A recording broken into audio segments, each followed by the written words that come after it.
ഹിമാലയത്തിന്റെ 5000 അടി മുകളിൽ ഒരു മഞ്ഞ തടാകത്തിൽ നിന്നും 800-ലധികം മനുഷ്യാസ്ഥികൂടങ്ങൾ കണ്ടെത്തി എന്ന് പറഞ്ഞാൽ നിങ്ങൾ വിശ്വസിക്കുമോ? ഇത് വെറും ഒരു കഥയല്ല, രൂപ്കുണ്ട് ലേക്കിലെ ഭയാനകമായ സത്യമാണ്. Welcome to day 1 of 50 days 50 story. 1942 ഒരു ഫോറസ്റ്റ് ഗാർഡാണ് ആദ്യമായിട്ട് ഈ അസ്ഥികൂടങ്ങൾ കണ്ടെത്തുന്നത്. ആദ്യം എല്ലാവരും കരുതിയത് ഇത് യുദ്ധത്തിൽ മരിച്ചവരോ അല്ലെങ്കിൽ വല്ല പകർച്ചവ്യാധി വന്ന് മരിച്ചവരോ ആണെന്നാണ്. പക്ഷേ DNA റിസൾട്ട് വന്നപ്പോൾ എല്ലാവരും ഞെട്ടിപ്പോയി. കാരണം ഈ എല്ലുകൾക്ക് ഒരു 1200 വർഷം പഴക്കമുണ്ടായിരുന്നു.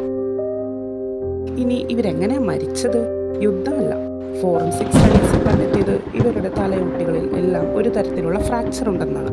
അതൊരു ക്രിക്കറ്റ് ബോൾ സൈസിലുള്ള എന്തോ വീണ് സംഭവിച്ചതാണ്. ഇതിനുള്ള യഥാർത്ഥ കാരണം എന്താകുമെന്ന് ഇതുവരെയും ശാസ്ത്രീയമായി കണ്ടുപിടിച്ചിട്ടില്ല. സത്യത്തിൽ ഒരു കൂട്ടം ഗവേഷകർ പറയുന്നത് പോലെ ആകാശത്തു നിന്ന് വീണ ആലിപ്പഴങ്ങൾ കാരണമാകുമോ ആ 800 പേര് മരിച്ചത്? ഇന്നും മഞ്ഞുരുകുമ്പോൾ ആ തടാകത്തിൽ മനുഷ്യല്ലുകൾ കാണാം. പ്രകൃതിയുടെ ഈ ഡെത്ത് ട്രാപ്പിനെ കുറിച്ച് നിങ്ങൾ കേട്ടിട്ടുണ്ടോ?